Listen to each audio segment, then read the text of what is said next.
भारतात किंवा पुण्यात स्पेसिफिकली रिअल इस्टेटचं मार्केट हे खाली पडतं आहे, कोसळतं आहे, असे बऱ्याचशा रिपोर्ट्स तुम्हाला न्यूजवरती दिसत असतील. 15-20% खरेदी विक्री कमी झालेली आहे किंवा पाहिजेल ते अपेक्षित जे प्राईस आहे सेलरला ते मिळत नाही आहे.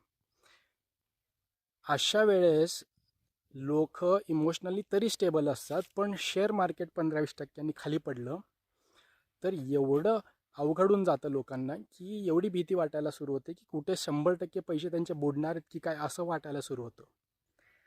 याच्या पाठीमागचं सायकॉलॉजी जाणून घ्यायचं असेल तर अकाउंटला फॉलो करायचं, शेवटपर्यंत बघायचं आहे. मी तुम्हाला थोडक्यात सांगेन दोन्हीमधला फरक काय आहे.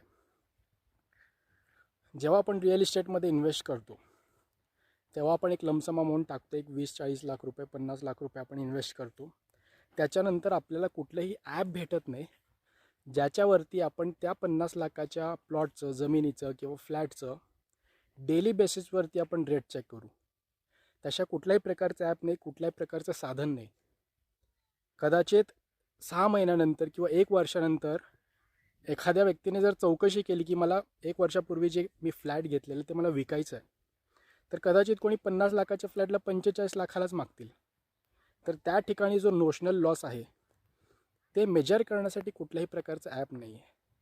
पण शेअर मार्केट किंवा SIP म्युच्युअल फंड्समध्ये डेली बेसिसवरती आपल्याला ते चेक करायला मिळतं. दोन्ही ॲसेट्सच आहेत, दोन्ही वरच जाणार आहे.